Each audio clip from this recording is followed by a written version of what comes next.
Good afternoon everyone, মৌসুমি লাইফস্টাইলে আরও একটি ব্লগে তোমাদের স্বাগত। আর একটু শুয়েছিলাম, দুপুরবেলা না ঘুমাতে পারিনি। বিকালে মানে এত রৌদ্রের হালকা ঘুমাতে পারিনি, তাই বিকালের দিকে একটু চোখ লেগে এসেছিলো। তাও স্পাঞ্জ করে, ভিজা গামছা নিয়ে স্পাঞ্জ করে চোখ লেগে এসেছিলো, তাই একটু দেরি হয়ে গেল উঠতে। তা মিঠি আর আমি ভাবলাম চলে এসছি একটু ফ্রেশ ওয়েদারে ঘুরবো না। আর দেখবে একটা গাছে ফুল হয়েছে কত, সন্ধেবেলা তারার মতো ফুটে আছে সাদা ফুলগুলো, তাই না মিঠি? কি দারুণ ফুটে আছে রে। হ্যাঁ, আর দেখো সন্ধ্যের রাস্তা, মিঠি কেমন লাগছে? দারুণ। আর আমরা এখন সন্ধ্যাবেলা দীপাকে বলেছিলাম বেরোতে, কিন্তু ও সারা দুপুর ঘুমাতে পারেনি, তো ওর তাই গরমে ঘুমাতে পারেনি, তাই সবে ওর চোখটা লেগে এসে, তাই ওকে আর ডাকিনি আমরা। তাই আমরা দুজন বেরিয়ে পড়েছি। আর রাস্তাটা তো আমরা ক্যামেরায় বুঝতে পারছি না, এত ম্যাজেস্টিক, এত মানে এত ইলিউশন লাগছে না, মানে এত সুন্দর গ্রিনারি। অনেকদিন পর দেখছি, মানে কলকাতায় তো এত গ্রিনারি ছিল না, কলকাতায় ফ্ল্যাট বিল্ডিংস অ্যান্ড অল ছিল, বাট এখানে সো মাচ বেটার। মিঠি প্রায় 2-2.5 বছর পরে এলো, তো ওই জন্য মিঠির ভীষণ ভালো লাগছে। আর এই বর্ষাকালে চারিদিকে এত সবুজ, মিঠি যেন পাগল হয়ে যাচ্ছে। Like no pollution, no dust, only free air. Like, it's so majestic. As you all know, মানে আমরা এখানে অনেকদিন পরে এসেছি। লাইক আমি তো 2.5 years অথবা 3 years পরে এসেছি, বাট মা কয়েকদিন আগে এসেছিলো। ওই জন্য মানে অনেক এখানে আমাদের লাইক নেবার্স আছে। আমরা যখন থাকতাম এখানে তখন নেবার্স ছিল অনেক দিন পর দেখা হয়েছে, তো একটু মানে বেশিক্ষণ না, মা একটু কথা বলছিল তাদের সাথেই। তো চলো এবার দেখাই। তো আমাদের বাড়ির সামনে একটু হেঁটে গিয়ে একটা পদ্মা নদী, তাই তো পদ্মা নদী, হ্যাঁ পদ্মা নদী আছে। তো এখন কোনো লাইট নেই বলে দেখাতে পারছি না, ওইটা একটু এগিয়ে যদি কোথাও লাইট পোস্ট বা কোথাও থাকে তাহলে দেখাচ্ছি। আর চারটা আজকে এত সুন্দর লাগছে না তোমাদের। কচুরি বানার নদী হয়ে হ্যাঁ হ্যাঁ, আমি তো কি সেটা জানিও না। আচ্ছা, মানে জানি না আমি শ্যাওলা ডার্ট না, ডার্ট না, হ্যাঁ নোংরাও ফেলে লোক। আচ্ছা যাই হোক, আর চারটা তোমাদের দেখায় এত সুন্দর। দেখো, জাস্ট লুক এট দিস। তুই কি বলে ল্যাম্পপোস্টের আলো থেকে কত দেখাবি? ল্যাম্পপোস্টের আলো ছিল না, দেখ এটা কি আলো? What is this? এটা টিমটিমে বাল্ব জ্বলছে শুধু। 3টে দিকে কিন্তু বড় বড় বাড়ি আছে। হ্যাঁ ওই দেখ বাড়ির সাইড বড় বড় বাড়ি আছে যথেষ্ট। আর মিঠির পায়ে মশা কামড়ে একদম অবস্থা খারাপ করেছে, মিঠি পুরো পাগল হয়ে গেছে রাস্তায়। আর কটা বাজার আনলাম, মিঠি বলছে দেখাবো, এত খারাপ মানে মশা কামড়েছে। মিঠি চিৎকার করতে বললাম তাহলে তুই এলি কেন, আমি তোকে জোর করে এনেছি। কটা বাজার নিয়ে এলাম, কারণ রাত্রিবেলা তো রান্না করতে হবে, ওবেলা এনে সেদ্ধ হতে চালাই দিচ্ছি, এবেলা তো আর চলবে না। চলো দেখাই, মানে সবচেয়ে হাসবে আমার বাজার দেখলে তোমরা, দাঁড়াও দেখাই। থেকে করে এই কটা বাজার, দেখো 4 টাকার মুড়ি, মাম 4 টাকার মুড়ি, এই মুড়িটা 4 টাকা। মুড়ি 4 টাকা? হ্যাঁ। আচ্ছা, মিঠি একটা কেক কিনলো, সন্ধ্যাবেলা কেক খাবে। আচ্ছা, এই যে ম্যাগি এনেছি, এরকম 4টে প্যাকেট এনেছি। শ্যাম্পু এনেছি অনেকগুলো চেন ধরে। পিছন থেকে দেখাও, হরিবল লাগছে আমার পাটা। আচ্ছা, এটা হচ্ছে 8 টাকার চানাচুর আছে এর মধ্যে, মানে 4 টাকার মুড়ি 8 টাকার চানাচুর। আর এই যে কটা ম্যাগি, এটা হচ্ছে 4 পিস কন্ডিশনার। এটা আমি আমার জন্য কিনেছি। হ্যাঁ, ওটা মিঠির জন্য। আর এইটাও কিনে দিয়েছে ডিম, 6টা ডিম। আর মিঠি একটা পেন কিনেছে, মিঠি যেখানেই যায় পেন। আচ্ছা, 150 গ্রাম মুসুরির ডাল। আর এই যে ম্যাগি 4টে বললাম না, এই 3টে আর ওই একটা, এই 4টে ম্যাগি, ব্যাস এই হচ্ছে বাজার। আমার পাটা দেখা, পিছন দিয়ে হরিবল লাগছে। পাটা তাহলে তুলতে হবে তোকে। আর মিঠি এটা নিয়ে হাঁটতে গেছিলো। এই যে মিঠি পায়ে নাম কী করে জ্বালতে হয় তাকে। এরকম করে করে মিঠির পা ফুলেছে কত জায়গায়, দেখো 2টো পায়ে। এইভাবে কামড়েছে পায়ে, তাই তো, প্লাস ঘেমে স্নান করে গেছে। বাজার করে এলাম, আর দুপুরে গরমে ঘুমাতে পারিনি, খুব কষ্ট হয়েছে। ভিজে গামছা নিয়ে শুয়েছিলাম, তারপরে পুরে বাবারে। হ্যাঁ না, ঠিক আছে, ফ্যান চালা আর পাচ্ছি না, আমি ক্যামেরা অফ করি, কারণ ফ্যান চালাতে বাধ্য হলাম। দেখো খুব কষ্ট হচ্ছে এখানে, বিভৎস গরম। ওদিকে নাকি বৃষ্টি হচ্ছে, এদিকে একটু বৃষ্টি হলে পারতো। চলো পরে আসছি। তো অনেকক্ষণ শুয়েছিলাম, তারপরে উঠে ভাবলাম এবার ভাত বসাই, কারণ রাত হয়ে গেছে। আর ভাতে ডাল চাল আলু একসাথে সেদ্ধ করেছি আর ডিম সেদ্ধ করেছি, এই হচ্ছে রাত্রের খাবার। চলো তোমাদের সাথে শেয়ার করি। ইচ্ছা করলো না, এই ঘরে যে ইন্ডাকশান, এই যে চাল ডাল আলু একসাথে সেদ্ধ করেছি আর এই যে ডিম সেদ্ধ করা আছে।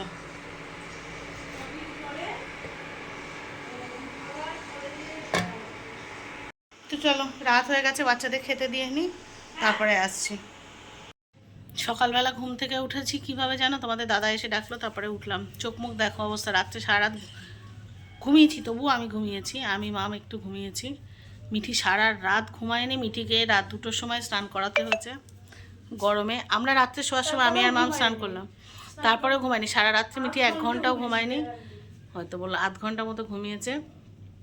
গরমে ঘুমাতে পারিনি, ওর খুব কষ্ট হচ্ছে। প্লাস এটা তো তক্তাপোষ, শক্ত বিছানা, শুতে পারছে না, গরম, সব মিলিয়ে মিঠি সারা রাত 8 ঘন্টা ঘুমায়নি। মাঝখানে খানিক কান্নাকাটি করেছে কষ্ট হচ্ছে বলে।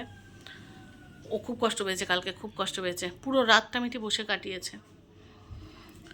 তারপরে রাত 2টোর সময় ওকে চান করিয়েছি গরমের চোটে। এখন আবার লোডশেডিং, মিঠির অবস্থা আরও খারাপ। সকালবেলার বাবা এলে প্রথমেই দরজা খুলে বলছে, বাপি আমি আর এখানে এসে রাত্রে থাকবো না, ওর হয়ে গেছে, ওর কষ্ট হয়ে গেছে। আর আমরা সকালের দিকে মা আর আমি ঘুমিয়ে পড়েছিলাম একটু। তো এই সত্যি বড্ড গরম লাগছে, বড্ড গরম লাগছে। মিঠির পক্ষে তো প্রায় ইম্পসিবল। আর কি কটকটা রোদ উঠেছে এই দুদিনে, একটু বৃষ্টি হওয়ার নামে নেই। বলো কি অবস্থা। একটু যদি বৃষ্টি হতো কষ্টটা হয়তো কম হতো। খুব বাজে রকমের রোদ উঠেছে। সকালবেলায় চা ঠা সব খেলাম, খেয়ে বসে বসে আমি ওষুধ খাচ্ছি। আমার তো একটাই কাজ, আগে ওষুধ খাই। যাই হোক, এই মিঠি মিঠি এদিকে, তোর কালকে কি হয়েছে? কি সুন্দর রাত্রি কাটালি না তুই? কালকে আমি এমনি ঘুমিয়েছি, আমার ঘুম আসছিল না। মানে যেখানে আমি ঘুমাই বাড়ির বিছানা ছাড়া, এটাও আমার বাড়ি জানি, কিন্তু আমি যেখানে রেগুলারলি ঘুমাই সেখানে ছাড়া আমার এমনি ঘুম আসে না। তার মধ্যে এখানে গরম এত, তার এসি চলছে না আমার, তাতেও গরমও লাগছে। কালকে খুব অসুবিধা হয়েছে, আমার ঘুমাইনি আমি রাত্রে। বিছানাটা কি বলেছিস? বিছানাটা খুব শক্ত, আমি মানে শক্ত বিছানা, আমার পুরো হাত পা ব্যথা হয়ে গেছে, আমি শুতে পারিনি কাল রাত্রে। বেয়ারলি আমি হয়তো max to max 30 to 45 minutes ঘুমিয়েছি। ঘুমও পাচ্ছি না এখন। হ্যাঁ, রাত 2টোর সময় মা আমায় উঠিয়ে স্নান করতে নিয়ে গেছে।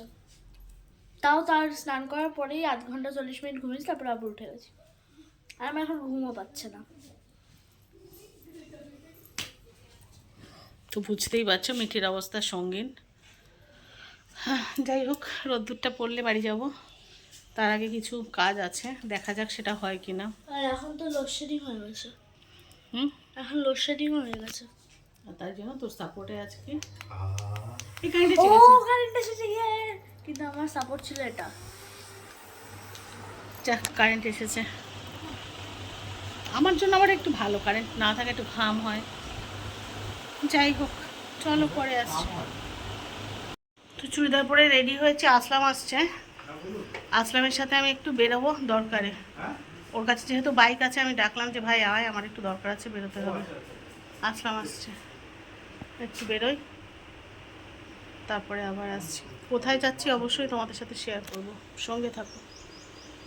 এখন আমরা বেরোচ্ছি, মানে বাড়ি যাওয়ার জন্য বেরোচ্ছি।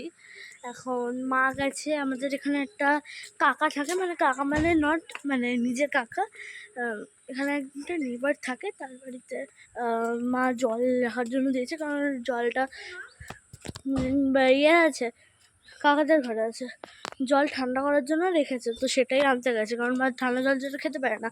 আর এখানে ফ্রিজটা কাজ করছে না, দেখাচ্ছি তোমাদের। আমিও তোমার কাছেই যাচ্ছি। আমার আইপ্যাড নিয়েছে, আমি জানি, আমি থোড়ি ঠান্ডার জন্য চলে এসছি। আর এই যে দীপ ভাই, ওই যে গাড়ি, আর বাপি ওখানেই আছে।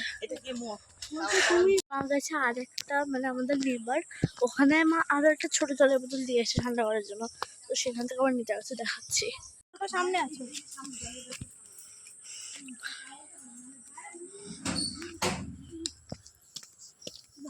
পিছনে দেখাও, হাই করে দাও। তো বুঝতেই পারছো আমরা বাড়ি যাওয়ার উদ্দেশ্যে বেরিয়ে পড়েছি। আর প্রথমে এলাম আমরা হায়দার বাড়ি। ভালো লাগছে বৌদি, কি সুন্দর বাড়ি করেছে বৌদি। ওটা কিসের ঘর? একটা রুম, এটা ওই আজকে মিস্ত্রির কাজের ভিতরে প্লাস্টার হয়ে গেছে। কোমর বাথরুম সব এই লাগিয়েছে। ওদের বুড়ো বয়সে তাহলে। আর হায়দা হলো, আমি এখানে এসে যে অর্গানাইজেশন অর্থাৎ যে এনজিওতে চাকরি করতাম, সেই এনজিওতে হায়দা গাড়ি চালাতো, সেখান থেকেই পরিচয়। আর আমরা যেহেতু আমরা সোশ্যাল ওয়ার্ক করতাম না, সেই জন্য আমরা না কে কীভাবে কাজ করছি আমরা সেভাবে জানতাম না। আমরা এটুকু জানতাম আমরা সবাই ভাই বোনের মতো কাজ করতাম। এখনও কত বছর আগে আমি মানে হায়দাদের সাথে লাস্ট করেছি 2014 পর্যন্ত করেছি, 2008 থেকে 14, কিন্তু আজও সম্পর্কটা অটুট আছে। বোঝো এতদিন বাদে। আর হায়দা প্রথমে দেখি মৌসুমিদি আগে একটু বাড়ি চলুন, আপনার বৌদি বলেছে নিয়ে যেতে, ব্যাস চলে গেলাম লাফাতে লাফাতে। আর কত কিছু নিয়ে এসেছি জানো, কাঁঠাল, পুঁই শাক, হায়দাদের বাগান নয় ক্ষেত, মানে জমি যেখানে চাষ হয় সেই ক্ষেতের বাদাম, তারপরে কি গাছের লেবু, কত কিছু।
এবারে যাচ্ছি আমরা আমাদের আরেক কালিগের, পুরনো কালিগের, যেখানে যে অর্গানাইজেশনের চাকরি করতাম, সেই আরতিদি আর পলাশদা দুজন স্বামী স্ত্রী দুজনেই ছিল আমাদের অফিসে, আমাদের এক্স কালিগ।